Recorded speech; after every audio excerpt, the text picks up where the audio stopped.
So I feel like we gravitate towards who we relate to. I always say people buy people first, products and services second. Another person that's crushing it, Yeah. and you guys are collaborating, They're gonna build oh, and bro, go. you doing this, you doing that. So Facts. you tell play around me. It's not the person who's the smartest in business. It's not the person who's the most creative in business. It's really the person who. Hey guys, welcome back to the channel. It's Econ Bulldog, where we talk credit, passive income, personal growth, and financial literacy. Right here, I'm telling you, I'm not giving you any financial advice. We just giving you the game that we've learned from our experience. Mm-hmm. If you guys see the guy to my right or to my left, to your right, all right, Darius Benders. So Darius, my guy, thank you for flying out. Thank you for having me, bro. I'm excited, man. Blessed to have you here. Blessed to be here. In the suburbs, but hey, LA. We will take it. We like the suburbs. We old now. We love the suburbs. But Darius, thank you. Yes, how many times have you been out to LA? It's only my second time. I came last year, 2024 in August for another podcast, and then that's it. So I like LA so far. It's been cool. Would you do in and out, like 1 day, 2 days? Literally every time I come, it's been in and out. I said one time I gotta come stay for like a week, but it's been 24 to 48 hours most. No sightseeing or nothing? Nah, I think when I came last time, I went to like a little dinner spot with some hookah chill vibes, but now I ain't got to go see like the big stuff you hear about. Yeah. Is there something that you man, I want to check this out? What's that famous comedy? Like the Laugh Factory? Exactly. Hot comedy or something like that? Yeah, exactly. I'm gonna go check out that area. Okay, you like comedy? Yeah, I recently started liking stand-up. I used to be the dude, I was like, I don't really like stand-up. I like movie funny, but now, as I'm getting a little older, I like stand-up. Like, how'd you grow up? So I grew up in the city, in the neighborhood, in the hood. I grew up, I was in this program we have, shout out to my moms, we have this program called METCO, so it's where city kids can get bussed out to a school in the suburbs to get to see, nice. Which was, I believe that was probably one of the best things that ever happened for me. Not at the time, I'm like, damn, this is whack, I want to be in the city with my friends, but you saw something different. Saw something different. I always say, exposure equals expansion. So I got to see like what two-parent households look like. I got to see what like two-car garages look like. I got to see like these big houses, things that I'm not really seeing in my neighborhood. But what it did was, see it, touch it, obtain it. I was like, okay, I might not have that now, but one day I'm gonna have that, right? One day I'm gonna be able to have those things. And then just from a standpoint of like dialogue, being able to talk to different people, like, I feel like any room I'm in now as transfer, I could talk in any room. I could be, the only black person in the room. I could be the only minority. It doesn't matter because I'm comfortable, because growing up, seeing those things, it helped me to be able to adapt and adjust. So that was my school situation. Were you like smart in school? Were you like, I was C's get degrees? Yeah, exactly. I was like, listen, if I'm getting a C minus, I'm passing, I'm good. I was that guy. In fact, I was a kid that, my guidance counselors, they were worried about me. They were like, D, we don't know what you're gonna do. We don't know how you're gonna go to college. And I honestly didn't know how. At one point, they didn't know if I was gonna graduate, right? But by the grace of God, we happened to finish. You were limbo. You was turning in that final paper. At midnight. Right. Yeah, man. Pretty much, bro. And I always knew, like, I never liked school. So I think the thing is, school makes you feel like if you're not getting good grades, that you're not considered like worthy. But now that we're older, we realize the school system is built for a certain mindset to teach you to become a certain person. And I think that's a big flaw in the system. But, luckily I was never a person who was like down on myself. I was never a person who like got depression or anything. I was just like, whoa, this shit ain't for me. I gotta figure something else. Maybe this ain't it. Went to school because I played football, right? So football was kind of like my first love. Yeah, I played Division I, ended up being a Division I walk-on turn starter. I started off in junior college, upstate New York. Then I transferred back home to finish grades because I had to get an associate's degree because my GPA. Then I went to West V. You would have came out on that TV show, the college one, the one that they go to the junior. They go to the junior. Yeah, exactly. Figure shit out or whatever. So that's exactly what it is. Exactly. Yeah. Oh, shoot. Exactly. And then I ended up at University of Maine, 1AA up in Maine. So Maine is cold as hell, but that was dope. And you playing football there? Yeah, playing football there. Yep. What was you running back? Yeah. Jeez. Yep. Okay. And it's crazy because like I used to, after football, I think most people don't know, like a lot of college athletes, they go through a season of depression because your whole life, all you know is football. Like from the time I was 10 years old all the way up to finishing college, the only thing you know, summertime, wintertime, fall time, is football, football, football. So a lot of times people don't talk about like what happens after sports. If you don't go to the NFL, you're just like new to life. Like you're figuring things out. You don't know. I never really, we had jobs, like I had a summer movie job, shit like that, but you never really like thought about what you want to do. So that first year at home, bro, I had like 8 jobs in like, in like 11 months. Like it was crazy. Oh, damn. Because I'm like, I don't like this, I'm not doing this. And the last job I ever had was working at the bank, ironically, working at Citizens Bank. Citizens Bank. But Citizens? I learned, no, just Citizens. Citizens? Yeah. The green one? Yeah, the green one, exactly. Oh, shit. Shout out to Citizens. Shout out to Citizens. They give out a bag, I heard. Yeah, they are. Yeah, I wish I knew that then. Right? I would have been took advantage, Hey, but that's crazy. Like, a lot of people that work at the bank, don't know nothing. they don't know nothing. They don't know nothing. But how much you want to deposit? Right, exactly. Like, seriously. And dealing with problems, dealing with people say, "Oh, my overdraft. Oh, yeah. Can you help me? How am I gonna help you? You know you went negative, right?" But it's part of the game. Like in every job I ever had, I always say it developed a skill set to help me get better. And then I tried 6 different businesses, failed 6.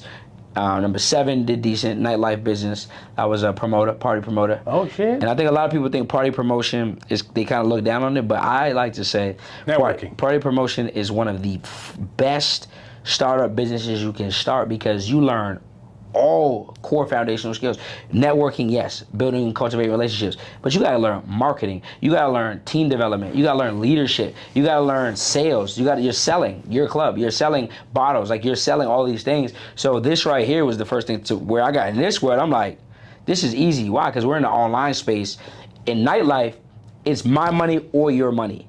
Right, so people are coming in with a poverty mindset because it's like I gotta take from you to get to me. This business, it can be your money and my money. There's no competition. We collaborate and shit like that. So I always say that business, I'm thankful that it happened. I think things don't happen to you; they happen for you to develop you and mold you. So that's kind of a little bit of my journey. Little snippet. Yeah. Hey, when you were working at the bank, was there obviously you got to see people's bank accounts? Yes. Right. Was there anything that maybe there was a pattern where you're like, man, this dude got double zeros or whatever, like, a whole bunch of zeros, and did it not fit the part sometimes? Or were these people that were making, what's the most you see on a bank account, and then the relation, like? So what I would say is from my experience, I don't remember a whole lot of bank accounts, but I do remember seeing. You didn't see, I mean, come on, I would remember. Remember it? Yeah. But now they changed it when they give you available balance. And exactly, now you can't see the whole thing. No, you can't, they don't show you your balance. It just shows you where you deposited.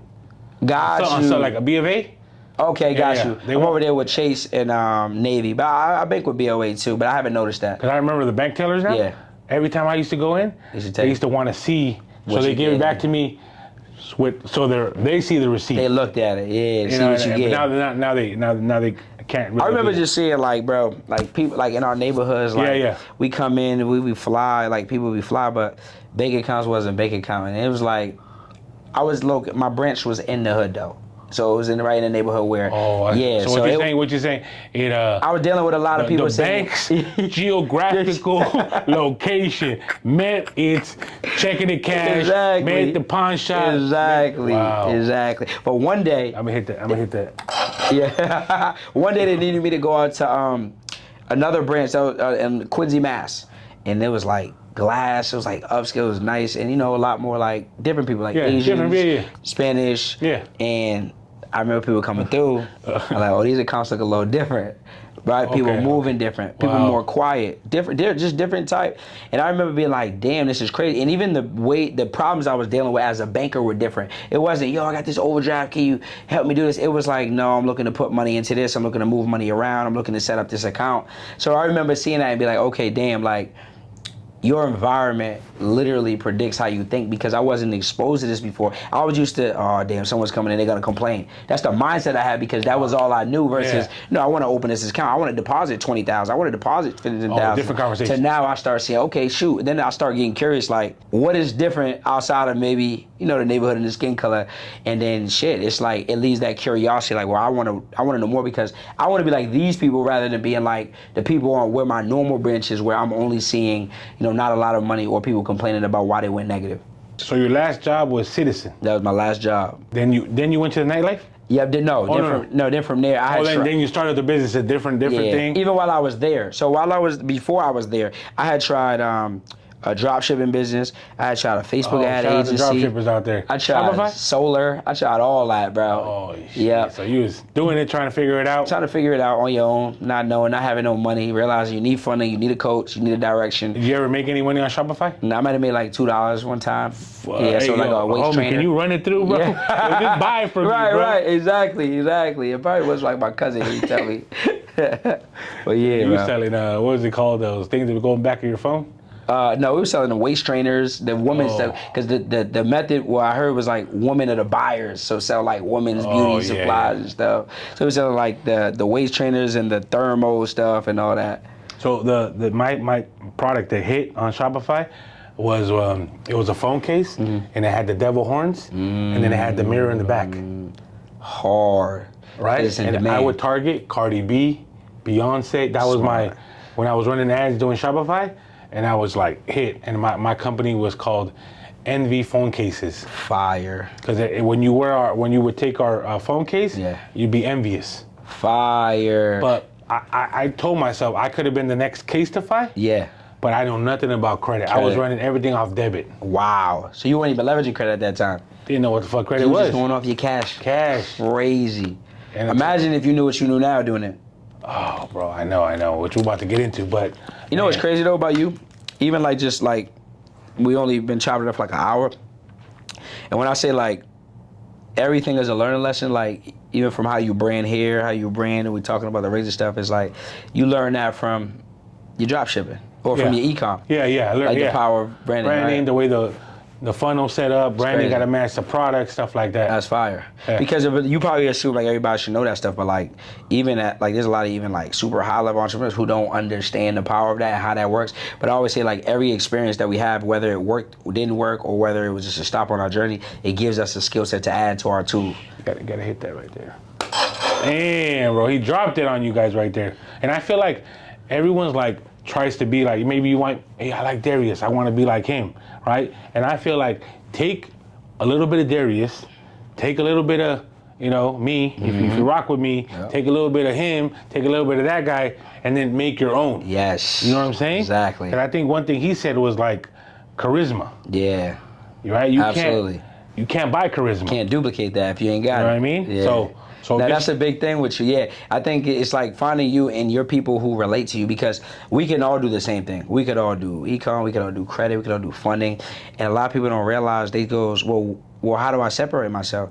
You separate yourself by being you, because God only made one you, and no one can be a better version of you than you. I mean, you can be better than someone that may be funding or credit repair or econ, but you can't be better at being you than them. And there's some people who's gonna be like, I rock with bro because we're relatable. You got a family, you got kids, you funny. Someone might say, okay, I like him. He's young, he's a bachelor, he's more serious, whatever it is. But they're gonna relate to. It's kind of like when we had our favorite rappers as kids. I don't know if you felt this way, but who's your favorite rapper? My favorite rapper was J. Cole, and the reason it was and Drake. Because I felt like, dang, I feel like those my boys, like they talking to me, like their music, I feel like it's relatable.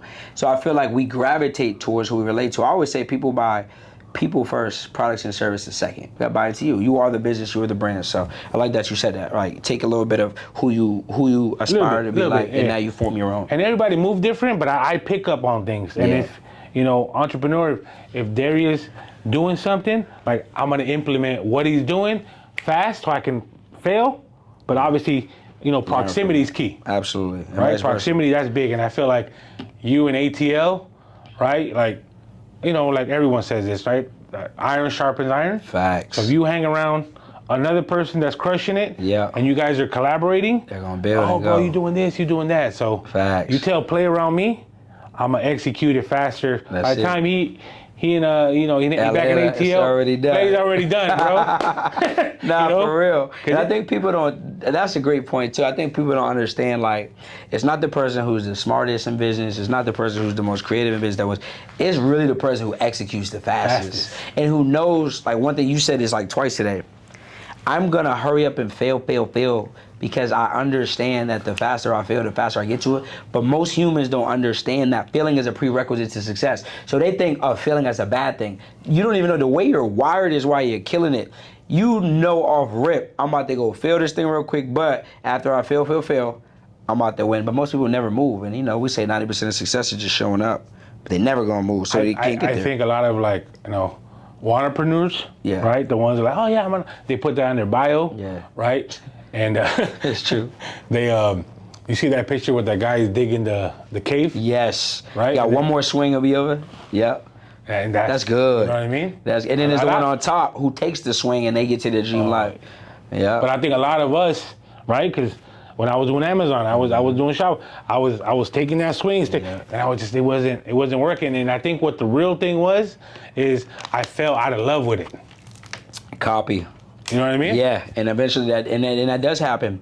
But you said it wasn't working, but it was working. It was working. It was just working on you, right? Yeah. While you're becoming the person that it can start to work for. Because when you're taking those swings, that's you getting strong. I like to say, it's you in the gym putting in the reps. You might fail 315 right now, but if you keep working every day, it's working on you, it's developing the muscles, it's developing what you need, and eventually it starts to work for you. Now you can't miss. Now your shots are all going up, right? So I think a lot of people just don't understand that the work always works. It's either working on you or it's working for you. You got to operate in enough faith for the work to work on you long enough till you get to the point to the other side where it starts to work for you, you know?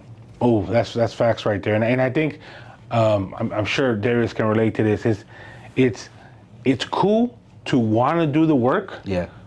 when you feel like it. It's Facts. cool. Like, don't get me wrong. Sunday morning, I'm fresh, got a cup of coffee. I don't drink coffee no more, but cup of coffee, whatever, you up and running. Yeah, I'm ready to build. Yep. But it's the days that it's the Tuesday at 1 o'clock in the morning, you're just like stressing over something. Oh, I gotta finish this. I gotta finish this. Those are the days that are gonna really make you. 100, and that's we call that the separating factor, right? Like, everyone can do it when they're motivated. Like, oh, I had a good day, I'm feeling good. You go to a Saturday conference. Exactly, Oh, right? shit, bro, I'm good. I met so-and-so. Yeah, exactly. But what are you doing on Tuesday when your boss pisses you off? You gotta pick up the kids and neighbors getting on your nerves. What do you do then? You still gotta put in that work because, I believe that we win based off the work we do when the cameras are off. What we do when people aren't watching, because that's 1%. So it's like my motto I tell people and I teach people all the time is like, just focus on, rather than competing with you, competing with me, competing with anyone, just focus on getting 1% better than you were yesterday. And if you get 1% better every day at the end of the year, you're 365 times better. But the problem is a lot of times we're either only working when it's convenient, which isn't gonna work, or we're watching others. And when you watch others, as the saying goes, losers watch winners, but winners watch the goal, right? We're so focused on, damn, I see Santiago on IG living this life, Corvette, Cybertruck, but you don't know the stuff he's been through. You don't know he's been through 6 years trying to figure this thing out. Almost foreclosure. Right, like people don't know that, What's a rock bottom moment for you? I know you shared a little bit when you was at your mom's. Yeah, I moved out and nightlife shut down. And I had to move back into my mom's crib at 29 years old, bro, after being on my own. And then I remember over the pandemic, so you know how everyone was getting like checks from Trump and all that? Yeah. So for me, like, it was like everything that could happen wrong happened wrong. So like for me, for some reason, they couldn't verify me, so I couldn't get any money. But I was traveling to Atlanta trying to throw parties across the country, kept losing money because I was booking hosts, I was booking Claremont Twins, booking Sky from Love and Hip Hop. So back then you was investing money back into investing. Yeah, we was booking. I know that's how you get hot quick. Wow. I pay to play, but I was losing. I was traveling there, but traveling back, eating, having to live. I remember looking up and I got to ask my mom to help me with a cell phone bill because I literally don't have it to pay. And I'm like, yo, you need it. That's your plug. That's the play. So at that point, I was like, it was one of those moments where I'm like what you said earlier, I was like, God, like, how did I get here? Like, I went into the pandemic probably up and at the time, there was a lot, like up like 30, 35,000. Yeah. And I'm looking and I'm like, damn, I'm really dead broke. And at that point, I'm just like, yo, I feel like I'm defeated, but I never really just lay down. So I remember saying something got to change. And that's when I ended up going to that conference in Atlanta, Georgia.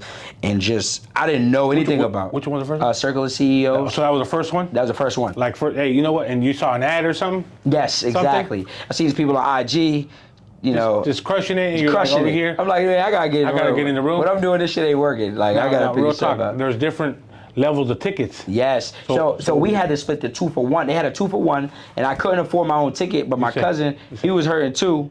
Hey, let's rock with it. And yo, bro, let's go down. He's like, how we gonna get there? We don't got money for a flight, so we rented a car off Enterprise or whatever. Nigga, we rent the car. We drive down. They have an option where you could drop it off at ATL where they're not gonna charge you. So we got the car for way less than the flight ticket would be. So we drove 16 hours just to get there. 16 hours just to get there. Then when we get there, we drop the car off, we go to the conference, and it was life-changing, bro. I remember just, my big thing was today my goal is to meet everybody, like just to exchange. So I exchanged information with a lot of people. Shout out to my guy Mel. He was part of Recession Proof. I didn't know what that was at the time, but we exchanged info. But you going to your first conference, the value you had is probably your nightlife scene. So I said, hey, so everyone asked me what I do. Marketing is what I say, because nightlife. That's got you. So that's what my value was when people asked me. Got you. Yep. But you couldn't share no game because you didn't know no game. Exactly. Only thing I knew was, well, this is what we do. We leverage influencers to bring people to the club, which now actually we still use that in my business. Yeah. So that was the play I had, and then a lot of people had other plays: Turo, Airbnb, credit. Got it. All that. Yeah. Nice. Yeah. So then, so was credit the aha moment when you was in the room? It wasn't even credit, bro. It was like, whoa. It was like all of it. It was all of it. It all. So then I met Mel, and then we said, bro, let's go on Zoom once a week, because the biggest thing was like, I think it was Neil. He was talking about you got to have a sparring partner, and that was the one thing. You got to have a sparring partner, and I was like, all right, I need a sparring partner, right? So every week we get on Zoom. He's showing me how he's getting funding from these banks, and then he says even with no income and I'm like, is this real? Like, I'm one of the people who have poor thinking, right? Passing over opportunities repeatedly. I'm like, huh? But then he's showing me. Neil? No, Mel, the dude I met at the. I was about to say, because Neil was the one who said at the event, get a sparring partner. Yeah. But then Mel was my sparring partner. Guy, he was just there as well. Okay. So from there, we were getting on Zoom once a week, and he was showing me breaking down credit, and I'm like, this stuff is cool, but I need that, right? Like, that's what I need. I need to learn that. So then he helped me build my credit. I never had bad credit, so I just had to build. I just had no credit. So zero score, invisible score? I had. No, probably like one card. Exactly. No, I didn't even have any. No negatives? No negatives at all. I had one capital, one card. 300 for like silver. $800. Yeah, something. So I started off. I already had like a 6. Oh, you had something. Yeah, I had just from that one. Oh, okay, but then he told you. I went out, built my credit builder accounts, secure accounts, pledge loans, secure card. No, you failed yet. No, I ran the Navy. Yeah. You ran the Navy right there? No, DCU. I ran a DCU. Yeah. So our DCU play first. Yeah. DCU share, save, and secure loan. And then boom, within 67 days, within 47 days, I had $167,000 in funding. Woof. Yeah, but most of it at the time, at first, is where I messed up, and I like to be transparent with people. We over leveraged the personal, so a lot of it, like 96,000 of it, was personal funding. Right, so I got a lot after, which is not a bad thing. Right, not a bad thing. But moving, so what happened was that kind of slowed down my process and being able to maximize credit card stacking on the business side, because I had a lot of new accounts in a short period of time. Right, but I was still like, I got all this money, like, so at that point, I'm the person who I want to do everything now. Got in the Turo, just everything. Turo. Then I got some Airbnbs in Tulum. You was like losing money. The car business was good. It was making money. The Airbnb messed me up, bro. You know what's crazy on the Turo side? The cars that were really hitting, Toyotas, Hondas. The Toyotas. 2007. Everyone's thinking that, right? Yep. Everyone's thinking like, no, let's get the high-end stuff. Hell no. I was getting cash cars because I had took Pushman's course. Yeah. I was getting cash cars for $4,000 or $5,000. On offer, and they bringing $1,000 a week. They bringing $325, $400 a week. Yeah. You got 4 of those. I was making like a good little. I was making some bread, bro, and it was like, yo, this is good. I'm seeing that it works. You're seeing it. All that was you good. Do is see that it. was the aha moment, because I feel like someone got to have the aha moment, right? You invest in this, and you're going to conferences, because you can only do so much watching us. Exactly. You got to try it. You got to try it. Whatever it is. Hey, man, he talking about, let me try this citizen back, or let me try this, right? You can only do so much, and then once something works, right? Use that as the momentum to start applying another thing. And look, another thing might not work. Yes. But still start applying another thing. That's right? So, okay, cool. So you were at your mom's. Yeah. You say you were $1,200 to your name or not? No. About like 13 and some change. Yeah. You were just, so you was at your mom's? Yeah, I was there. But then you was tapping into all this. Exactly. So then I went back home, obviously, after the conference. First off, before the cars, funding. I remember I got my first funding client, 52,000. So already, so you Yeah, I already got him a client. Yeah. Wow. But it was from SoFi, personal play. But the thing is, I tell people, and we'll talk about later, is like we always think business, credit cards, and stuff like that. Yo, there's all different types of funding. Only 18% of people have businesses in the world. That means there's another 82 that need any type of funding, right? So for him, I got him 52,000, and for me, when he sent me 5K, I'm like, damn, this is real. Ridiculous. It's real. Then I had the cars cash flowing, so I was making a couple thousand there. And this is what year? Like 2020, 21? This is 2021. What year? This is like during COVID, right? After COVID. 2022, I want to say Taco. Okay. Because now we're in 2025. No, we're in 2025 right now, right? Yeah. So 3 years ago, I started. Okay, so like 20. Okay, so yeah, maybe right. End of 2022, going to 2023. Yeah. Okay, you was doing all that. No, this is the beginning of 2022. Gotcha. Yep, 2022. Because I moved to Atlanta October 2022. So I'm still in Boston at that time. Oh, yeah. And you said, hey man, I'm seeing a little success. Exactly. But I want to be around other killers. Exactly. So then I was like, okay, we started making money. I'm feeling good now. But and then I started funding the neighborhood, helping people out, getting the money, and everyone's like, "Can you show me how to do it?" And when someone said, "Can you show me how to do it?"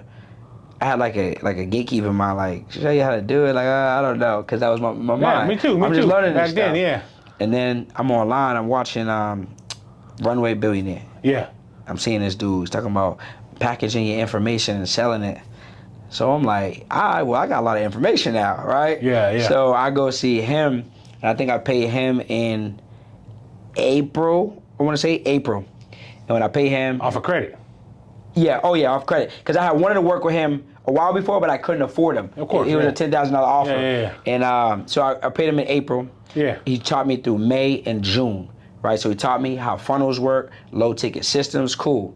So I took his program, and I'm like, yo, I got it now. But what happened was I had the marketing strategy, I had everything. It was just I needed more traffic, but I didn't have money to spend on ads because I had given all a lot of my money. Yeah. So I needed to Money was know out. how to get organic content. So I'm on IG. I'm like, okay, Runway gave me this fire marketing strategy. I know it works because I'm seeing a little money here, but I need more eyeballs. I come across this dude, Tyjon. He used to teach you how to go viral and how to leverage shout out pages. It was $9.97. Oh, got you. And I'm like, damn, back then, that 9.87 felt like. I'm like, I just paid $10,000 and I paid another $1,000 before. But I'm like, hey, this is it. Like, I'm already in. And the thing I tell entrepreneurs is just commit, because now you have to like keep going. But his one course changed the game for me, because that plus what I had just learned from Runway, it was over. So now I knew how to get the traffic. Every post I would say started picking up 10,000 views, 15,000 views. I'm getting traffic to my funnel. My funnel's doing the work. I'm selling low ticket ebooks and masterclass replays. I'm making 200 a day, 300 a day, 400 a day, 500 a day. So August, I had my first $8,500 a month. September, I have a $22,000 a month. September, I have a $15,000 a month. October, I had a $22,000 a month. I moved to Atlanta. You just said, hey, I just said I'm done. Wow. I just said I'm done. So yeah, I went out there. This is off of courses and then ebooks and then kind of webinars. No, not webinars.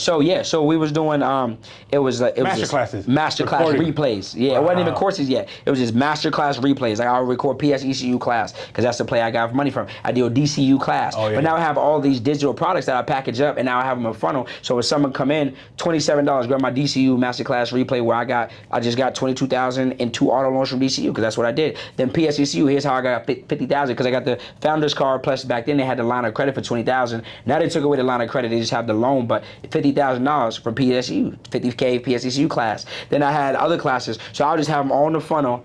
A person come to spend $27 with me. By the end of the funnel, they would spend $127 with me. 10 people a day, that's $1,000. We got to a point where I was doing $1,000 a day off $27 products every day, going live and content.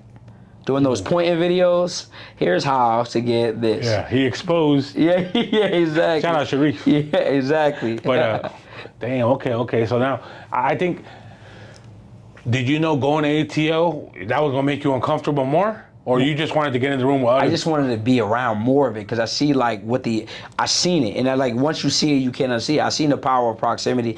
And I realized that my current environment wasn't conducive to where I wanted to go. Now, People ask me all the time, oh, people say you moved to Atlanta and then you turned up. I tell them that's not necessarily true. In Boston, that's when I started turning up. I had a $8,000 a month, a $15,000 a month, then a $22,000 a month. Then I moved. Would I have been successful in Boston? Yes, because success is something we decide. But is it easier and does it amplify when you're around more heavy hitters and more people will focus? 100%, right? So I don't like to say the reason I turned up is because of Atlanta, but it turned me up even more, right? Being in proximity. So when you went to Atlanta, I mean, everyone's crushing it. You're like the brokest dude in the room, but that pushes you. Exactly. That's exactly what it is. Now, They say if you're at the top, every time you're at the top of one level, you should be at the bottom of another level. And that's what Atlanta does. You think you're making a lot of money, you get in the room, you find out you're broke. Right? Like where in America is a $30,000 a month broke? There's not many places. Miami, Atlanta. Did you vibe with most of the people that you connected? Because I feel like sometimes if connection ain't there, connection ain't there. Yeah. No, You know for what I mean? sure. You can't fake that, and it's like, oh, bro, you know, like let's say you wanted to meet someone, and then maybe they was only fucking with you because Beneficial. Yeah. You know what I'm saying? That happens. Were you able to see that? Yeah, for me, I think I was so hungry at the time that for me, I can cultivate relationships pretty easily. Like I find the good in most people, even if they ain't a lot of good, just fine. And I think at the time, like my mission was so to be around people who are ahead of me or even who are with me on my same level but as hungry as me, that I didn't really go through a season where I seen like, oh, this person is this. Now, are there people who are very transactional? Of course. Right, but I'm not mad at them because I understand they might have paid the price to get where they're at, right? So for me, I was never like on that really like that, but you know, there's definitely people are transactional. I ain't gonna say they're not for sure. Yeah, but you understand, like let's say Ty Lopez, right? Yeah. I know he's going through a lot, whatever. But if Ty Lopez was to tell you, yo, Darius, we'd love to have you on. Yeah. It's $15K to be on the pod. Yeah. You already know. I already know. It's go time. It's go. If you wanted to rock with it. It's not even a thought process. You know, Send the wire. I guess he knows that the amount of work he put in to get where he's at. And you understand value. Value is only an issue in the price is only an issue in the absence of value.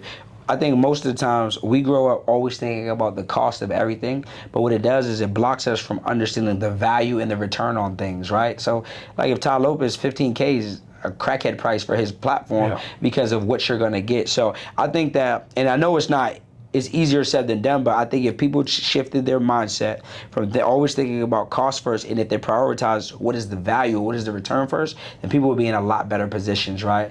Because you know, I always say your truth is where the pocket follows, right? So your wallet, what you're willing to spend on will tell you a lot about what you truly, truly want, right? No one openly says I want to spend 15, 20, 30,000, but I've spent over $230,000 on my personal development to the point where I almost was obsessed for a while because I'm like, yo, I am collapsing time. I've done more in the last 3 years than I've done in my first 29 years of life. Of course. Because it's invaluable information. It's information that you have forever. You can never lose it, right? So I tell you, you'll take quantum leaps in your life based on your belief in self, and your belief in self is based on your ability to go out and bet on you. So when you spend money, you're betting on you. Oh, yeah. When people say, oh, I don't want to make the investment, it's not because you don't know it's going to work. Sometimes it could be that, but most times it's because you don't know if you're going to actually like do the work, right? So that's how I think of like spending money on myself. And I'm quick. I spend a lot on marketing. I spend a shit ton on coaching. I spend on help. Like even when I hire agents, hey, you come in, you're going to do, you know, my social media, but you're going to be teaching me why you're doing it because when you leave, transparently, I want to be able to do this and build this in-house. I got you, yeah. Right, so shit like that, like I'm big on that. That's powerful, bro. So the funding, right, game changer on that, 162K, spend it all on mentorship, and now your main offer that you have is teaching other people how to make, 100K in a day? So no, that's not our main offer. So we have 3 layers to our education platform. So we have a startup program. So our acronym is we help you start, grow, and scale your business, and I mean all 3. So our starting program is for people who are either looking to get access to funding or they're looking to make 6 figures part-time running a funding company, right? That's our core program. Got it. Then what we have is our digital mastermind. That's for entrepreneurs now who are like, okay, they want to go from servicing to now serving, right? It says in the good book, be fruitful and multiply. So what I learned is you help more people when you educate and when you teach them what you know, because we get paid in this world based on impact. So is it more impactful for you to do funding for somebody, or for you to fix their credit, or is it more impactful for you to go help 100 people now change their lives and change the trajectory of their lives, right? Sure. So our next level is teaching you how to make money in your sleep with digital products, digital services. And then we have our inner circle offer. That's our program for coaches who already have a foundation, and they're looking to now get from, 20, 30, 40, 50,000 a month to now 6 figures a month, and now 6 figures a day. We've had 6 people have 6-figure days, and we've had over 21 people have, $100,000 months now. Ooh. Yeah. That's powerful right Yes, there. Because we in these rooms, and they're making 100K, even seven figures a day, even a month. And as we were growing up, they're teaching us. You know what I mean? Yeah. People are like, I just want to make 100K in a year. Right. Facts. It's true. Facts.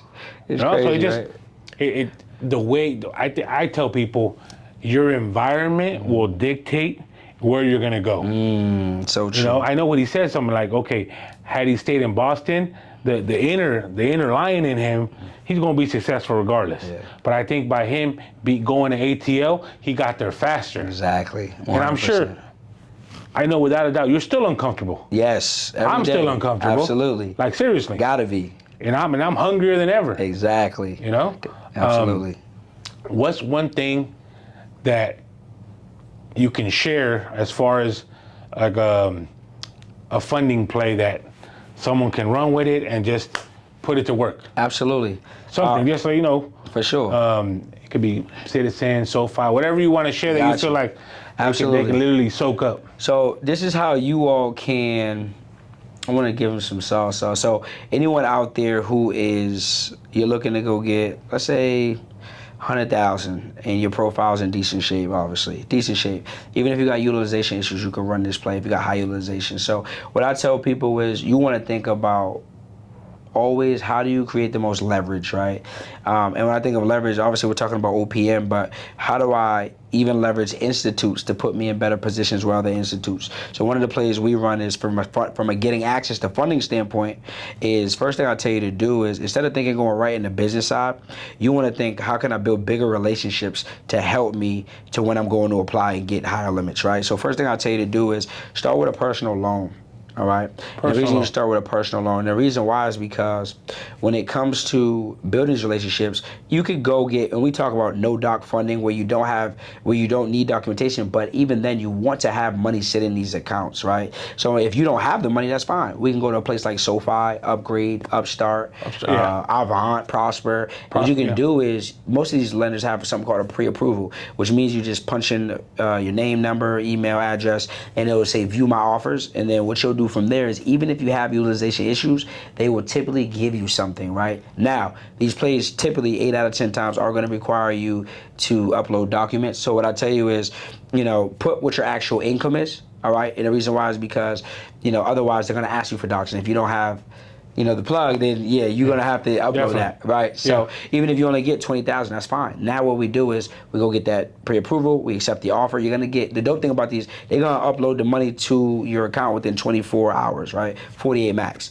Now what we can do with that money is, we can take that money, we can allocate these through different business bank accounts that we open up. I recommend obviously Chase, right? We talk about Chase being one of the first lenders you want on the business side. Yeah, Chase, 524 rule, heavy limits, all of that. All right. Then what I like for you all is I like BOA, because you can get 3 business credit cards with 1 inquiry, all 0% 9 months. So what I would do is I would drop 5,000 in Chase, 5,000 with Bank of America. Then I might go American Express, drop 5,000 there. Then I might go U.S. Bank's kind of cheap. If you live in a place where you have a Truist in your state, it's a jail-based bank, but Truist is giving out that bag. Now that you have this money seasoned in these accounts, what I would do is I would allow those to season for about 30 days, and then what we can do from there is go apply, because at that point, Truist, you're gonna get at least 20, 25,000. Typically, what I like to tell people, if the newer entrepreneurs start with the blues, just because they're gonna give them that 0% interest period. 12 months. Exactly. Yeah. And then we could go to charge cards if needed. Platinum, gold, of course, but if you're newer in business, be careful just because those interest rates gone so typically with charge cards, just so y'all, if you're newer, is after the 30-day period, what's gonna happen is your interest is gonna go through the roof if you're not paid in full. Or if it's a plum card, 60 days to pay it in full. Yeah. Otherwise, the interest rate goes up. But y'all just want to be aware of that. I like to say, we fund, but we fund responsibly. But that's one play that y'all can run right now to go out there, get an easy 60 to 75,000. One thing I want to share just on the Amex plug, like the Amex side. Let's say you have 3 credit cards. All right. Let's say you got 2. Yeah. All right. And let's say, charge card, you probably got 20K. Yeah. And then the other card, the blue, the Amex Cash Blue, that one, let's say you have 10K. Right. So you got 30K within Amex. If you max out the charge card, right, and there's no like pattern, right, they're gonna shut down the Amex Blue. Absolutely. And I say that because, like you said, you gotta fund responsibly. Yeah. Right? I feel like once you guys get this bag, you guys are quick to buy the Louis and the Dior's and this and that because you're like, well, that's gonna make me sell. Yeah. But I feel like master your craft first. 100%. And then the money's gonna come. 100%. Don't even, bro, my first year in business, bro, I wasn't spending on anything outside of the business. I think people look at, what you said is so good. People look at like people now, but you got to realize business isn't even about like what you do. It's about who you become in the process. So if you're a person who's not disciplined, if you're a person who doesn't delay gratification, as soon as you get money, you spend it, you could be making a lot of money but still be broke. And a lot of people are. They make a lot of money but they don't keep a lot of money because they're spending it on things, and money is a tool to give you leverage to be able to grow more, but when you spend it on things that don't give you any return, it's essentially like you didn't make money. So I'll say, even when you're seeing success, for y'all who are just new to success and growing your business, reinvest the profits back into the business for a long enough period of time where you are making at least, I would say, probably 6 figures a month, but have high profit margins, like 60 to 70% profit margins, so that way you know that there's a gap and you have an actual system. Right, because that's another thing that people go through. Like I went through a phase in my business where we were making $100,000 one month, but then the next month we might go $55,000 a month. But it was because I was doing what most of us do, operating in FOMO. I'm doing DM ads, I'm doing webinars, but I'm also doing VSL because I'm looking at all these different people. Yeah. So even when I make a lot of money, I don't know where it's coming from or I don't have it tracked. So that's a big mistake that a lot of entrepreneurs do, and the reason they're not growing the way they're supposed to be growing. If you get to a business where you focus on one business model, it should be leaps every single month, because if you're spending $1 to make $3, then you spend $10,000 to make $30,000, then you just spend more. But if you're not at that point, it means you don't have clarity in your business funnel, your business model. I like that. I think with like I said, a lot of entrepreneurs, this plaque right here, and I'm just sharing this with you guys. When I became Credit Repair Cloud member, right? Yes. Did I see this? Yes. Did I see it was possible? Yes. But I wasn't focused on this. I was focused on, let me put my head down, let me get client results. Yes. Client results. Exactly. This was gonna come.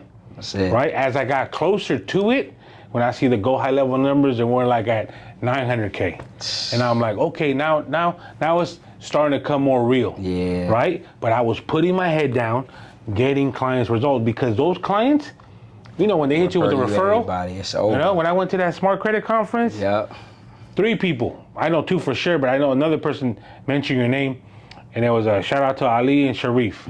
They said, hey bro, don't mess with nobody, go with Darius. Because I was still like, man, who am I gonna rock with? I like everyone got their own aura. Yeah. You know what I'm saying? Yeah. And I was like, okay, but Sharif, Ali, they were like, yeah, man, Darius, he got his stuff down, man. And that's like, he got his framework down, he understands.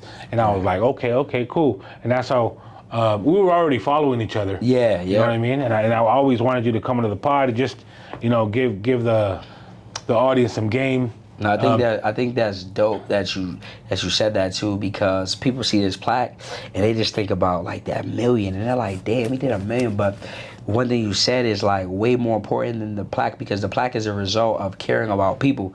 And a lot of times we get into the service base, the coaching, all that, and we get, because we hear about the numbers from other people, like someone's watching, they're like, damn, $1 million, I need to get to $1 million. Now realizing that, no, the reason you got to $1 million is because you put people first, and if you always put people first, you'll always be in business, right? One of my favorite sayings is, if you over-deliver, you'll be overpaid. And if you under-deliver, you know what's gonna happen, because your name is spoken in rooms that you're not even in now. Because of the work that you did. You gotta hit that, bro. Oh yeah. Ooh. that was a bar, guys. Let me ask you, how much percent of your business do you think is based off referrals? 30%. That is crazy. I think 30%. That means no. This is fire. I think this one. I'm a wow. Yeah. Everyone I tell this to, don't believe me, and I'll show you. Out of the million, all right. Yeah. How much chargeback rate do you think I have? Less than 1%.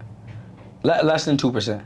Yeah. I mean, it's probably less than 1. That's crazy. Which is not many people can say that. Nah, bro. And even those people that did it. Yeah.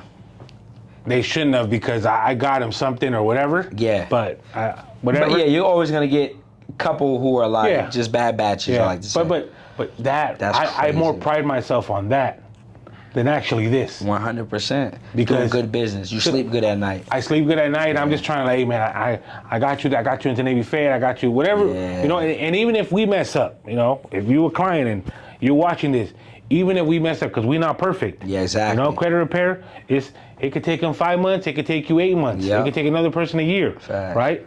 Even if we mess up, we gonna make it right. That's it. That's the thing. That's just so right. I can add the trade line. I can do this. All right. If I gotta put you into the program to get you a 20K, and we gotta do it, we gotta do it. And that's gonna keep you in business. That's the difference. Like that, you just caring is gonna simply keep you in business. Gonna have you.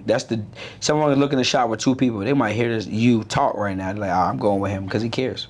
And that's the thing, though. I feel like it. You know, as your business grows, right? Yeah, I'm not gonna be able to. You know, let's say for example, I got a Jose or Arturo in my group. When I first started my business, I knew every Jose, I knew every Arturo, I know every Kelly, whatever. Right. Now I don't. Yeah, exactly. Because you're growing. You know what I mean? Because it's growing. But it's a good thing. I'm still accessible in the aspect of like, if a client, ain't getting results, I will hop on the call 100%. And just be like, hey. Just want to break this down. Apologize for this. We're going to make it right. Yes. But then I start giving you some game like, hey, what have you done with Navy Fed? Can you let me know? Exactly. That way, it takes 2 to tango. 100%. And then this is good. I'm glad you said that because this is some game for people who are like scaling or like growing and you feel like we can't be accessible. The next step is for everyone is like, how do I replace myself so I can still love on the people? Because at some point it becomes bigger than just us. It's like, how do I build something to where if I don't give more of my time, it can still work, right? So now for you, like you can still love on people. It might not be specifically you, but because of who you are, the people you're gonna attract when you're hiring, they're representation for you. So now, okay, maybe Santiago can't talk to all y'all, but guess what? Your client success manager can reach out. Hey, what's going on? Where you at? Did we, whatever we messed up on, how can we fix it? How can we make it better? That way, it becomes bigger than you, but it's the company. So when people think of your company, now they know, now they care. Now they over deliver, right? Customer first. Because everybody around you is based off of you. Like the way I'm sure the way your VAs, the way your sales team work is based off how they see you. They see how you work and they're like, I can't bullshit because Santiago's working his ass off. And I think, I don't know if they started in Boston, but you know what the Savannah Bananas? Savannah Banana, no. It's that baseball league that they started. The dude's always in yellow. Oh, yeah. As a recent. Savannah Banana, yeah. Yeah. But 2 things the guy said that I'm like, if you ever watch the guy speak, they tried so many things and failed in their program that they obviously hit the ones that like were attracting to the customers. Yeah. So in baseball, right, people lose interest, right? They made the game fun where like in baseball, what inning do you think people leave? By the 3rd or 4th. Yeah, mostly 6th or 7th. Okay, right? got 6th or 7th. Yeah. They made it so like, it's baseball, right? Savannah Bananas versus the other teams, right? Each run is 1 run. On the 9th inning, each run is 3 runs. Or whatever. Anyone can come back at any time, which means more entertainment, more reason to stay. Yes, and they got the umpire dancing. But the 2 things that I learned was when they were ramping up their clientele, and this is like, man, I'm not, bro, and I always say I'm not Alex Hormozy, right? Because that dude freaking on a different influence tip, but they called all 75,000 people that bought tickets personally. And said, just want to say thank you for buying the tickets from Savannah Bananas. Fire. Right? Difference. I implemented that. difference. And I called every one of our clients because we ain't got no 75,000. We gonna get there. Absolutely. But I was, it was like, bro, if old boy and his company calling every client just to say a thank you, no follow up, no nothing, Crazy. just a simple thank you. And then they did an event in the Angel Stadium, and the old boys, he's kind of like a legendary guy. Everyone wants to take a picture with. He's the CEO, right? He was signing out autographs at after the game. Security comes. Hey, sir, we're gonna wrap it up, sir. We're closing up shop. There was literally like 2,000 people. He told security, no, we're gonna be here until I sign everybody. Fan. Wow. You know that's what I'm the saying? difference. Yeah, that's over delivering right there. That because people remember that, and that makes what we said earlier. People buy from people first, everything else second. You know that comedian Fluffy? Fluffy, nah. To Gabriel Iglesias, big dude, always in the Hawaiian shirts. Maybe if I see him. Yeah, if you see him for sure.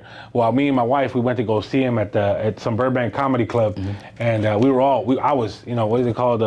When you fanboy? I was like, oh shoot, Gabriel Iglesias, blah blah blah. He was on stage and he said, hey guys, doing his bit, and everybody brought out their phones, right? We're just trying to. Look, I promise you guys, put your phone away. I want you to enjoy this show. And after this show, I will take a picture with every one of you guys. That's hard. And he did that, bro. And me and my wife got a picture right there. That was like, gives me goosebumps talking about it because that line was long. Long as hell, yeah. You know what I mean? No, bro, it's like, the other day I was having a conversation with him 500. We was talking, and we was just talking about how, like, when we go to events or speak, like the aftermath. And we were talking about, like, it's a lot. Like, sometimes you speak and, everyone after you speak, hey, can I act, or on lunch break, hey, can I ask you a question, ask you a question. And there was a time where, because I'm like, damn, I want to be the person that I wish that I could talk to when I was the person in the crowd, right? Not that I'm still in crowds, but meaning, like, I know sometimes people are like, oh, I got to go right after, and I get it. But I make sure that I stay and talk to the people, because I understand that for them, that one question they may have might be the thing that changes their life. Oh, yeah. Or that one interaction maybe one lady said to me, I've been watching you for months. She's been DMing me, but I don't see my DMs. Also, the many Chavier. Yeah. And she was like, man, I'm so grateful just to be able to talk to you here. And someone, I call you my online coach. Because you're not actually in my program, but, something she watches. But just when she said that, I was like, damn, like, I got to make sure that even if I'm tired as hell, I got to keep showing up like I'm just honored to be here, because people are watching and people are taking note and people are trying to get to their next level, and sometimes anyone could be the hope that allows them to keep working to get over the fence or to chop through that last thing to get to the other side, right? So as much as you may be tired, it's part of the game. It's why it's what you're here. Yeah, it's what you worked hard for these years. And people they look at us and they're like, man, we give them inspiration. Yes. Right, but there's two things that, shout out to you, Shonda, for saying this. There's attention, and then there's influence. A lot of people online, they like attention. That's good. Right? But I don't want to, yes, can I grab attention? Yes. But I want you to be like, hey, what we saying on this podcast is to be influential. Exactly. So if he's saying, go to Citizens, run the SoFi player, something like that, do it. Yeah. Because it's coming from his mouth. Yep. Or my mouth. Right? And that's what I tell people. When you say, like, I be like, kicking myself in the ass sometimes, because I'm like, I'll be inviting friends to events. Yeah. Like, yo, bro, pull up, bro. It's gonna help your business. Just on some love stuff. Bro, sorry, I got busy in this, and it just gets me mad, because I'm like, damn, bro, if I tell you something, I want you to act on it. Yeah, run it. You know what I mean? And you want to be influential. 100%. The attention stuff. That's it. A lot of people got attention. You could go do crazy stuff online and get attention. A lot of people got a lot of views. I always like to say we're here to help people, not just be popular. We're here to be paid, not popular, but help people. And I think that most people don't understand the difference between influence and popularity, because there's a lot of people who got a lot of views. They do funny skits. Like, even the people I'm helping now, a couple of people, like, they've been on YouTube killing it for years. And now they're introduced to this world. We talked about it in the car, and it's like, they're like, yo, like, I've been never sold anything. I was just getting paid from views. But they have influence because people love them. People comments crazy. But I think real influence is when you can move the people. Because if you can move the people, then the people will move. And people need to move to take action to get from their current life to their new life. So that's my take on that. Mr. Beast, he did a video of 10 years ago. Wow. And he uploaded it today. Really? So he did the video, yeah, put it in his private section, Never let it go. Never let it go until 10 years Wow, later. that's crazy. You know what I'm saying? I gotta see that. You know what I mean? So think about that. It's fire. So what you're doing is, because I'm gonna do a 1-year video and then a 10-year video, and I'm just gonna archive it. That's good. You know what I mean? So I can look back and, you know, see where you at. See that growth. That's hard. You know what I mean? I feel like, you know, things like that, like, man, that's the bar right there. I know we talked about the book play, and then you gonna definitely. I'm gonna make sure, bro. No, book plays You know what I happening. mean? Absolutely. Yeah, you know what I mean? Like, absolutely. we're gonna make that happen. And I appreciate that, bro. See, that's love. I'm gonna say this because I want to be held accountable. I'm no bullshit. Yeah. In less than a week from this launch of the pod, right? You're gonna type in Darius Benders on Amazon. See the accountability? Let's get it. See what I mean? See the pressure? Love that. You type Darius Benders and you're gonna get his book that he gonna have on Amazon. Yeah, I love that. Right? And definitely, like I said, I think a lot of us growing, right, is the people who we surround. I'm glad we connected, bro. Facts. You could have definitely said, no, I know, bro, I ain't got no time. I'm doing a challenge, I'm doing this and that. But you was like, hey, bro, yeah, let's run it. You know what I mean? Absolutely. And I appreciate that, bro. And I know, you know, like I said, our space, right? You know, LA in itself, it's a little fake. Right? LA, I'm speaking on LA, right? Yeah. I know ATL and stuff like that, but you know, just him, you know, pulling up to the airport and me like, yo, Darius, you know what I mean? Like, pulled up. It was good vibes from them, bro, and you know, I appreciate you know just coming on and sharing your time, because remember, time is more valuable than money. We can't get back time, and the fact that he's, you know, willing to spend the time, the hour and 15 minutes to give some love to the YouTube, because he wants to impact other people. Facts. Right? And I appreciate that. And seriously. I appreciate you, man. I think, I believe iron sharpens iron, bro. I appreciate you reaching out. And I just say shout out to you. You've been cooking, killing it. I seen you on IG last year, and I was like, bro giving out that sauce. So shout out to you for inspiring the people, helping so many people. As you see, money follows the results. And we're going to keep building, man. We got a lot more to start. For sure. And one last thing real quick, I think, because I feel like, you know, motivation's good, you know, story's good, but viewers that be hopping on this channel, we want to give you some game. For sure. Okay, so we'll leave it with some hard game real quick. What's some game that you can give them, maybe on some AI stuff, or anything that, you know, you can be like, hey, in part of, like, you know, business success or something like that. For sure. So AI stuff, we got a lot of stuff we doing. So for those of you all who are like, man, I want to make money right now, and maybe you like, you don't know where to start, right? I tell people leverage AI because it can do all the thinking for you. So one thing that we're utilizing for new products is we simply tell AI to create a certain thing. So one of the things you all can do, first thing, if you're in the content space, you're in the credit funding space, you go to ChatGPT, tell it, give me a list of the top 10 most commonly asked questions when it comes to credit repair, when it comes to funding, when it comes to whatever you do. Because what happened is, based on research, based on what Google search people are searching every single day, what questions people are looking up every single day, it's going to give you a top list of those questions. Then what you're going to do from that prompt is you're going to ask another prompt, create me 10 scripts for Instagram and TikTok content with hook, value, offer. Make sure that the value has tangible steps.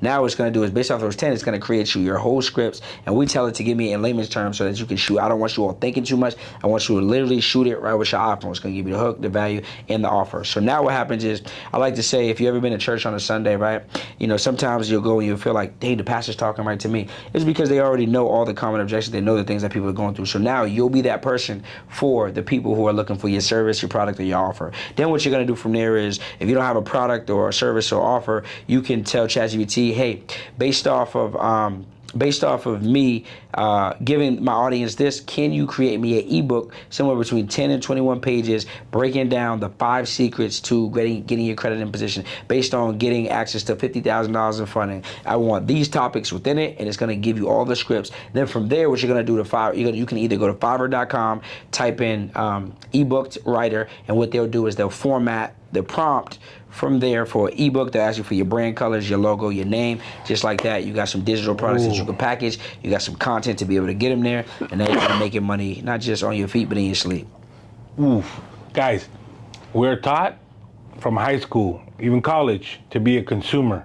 We need to be producers. Facts. What he just gave you was a producer play. All right, guys, tap into my man Darius Benders, IG, and then your YouTube channel. What's it called? At Darius, both of them, all platforms at Darius Benders. If y'all DM me the word free because y'all came from my guys' platform, I'm gonna give y'all something special for free. Can't wait to see y'all. Hey guys, just wrapped off a crazy pod with Darius Benders. We talk struggle, we talk motivation, mindset, and some credit hacks. All right, guys.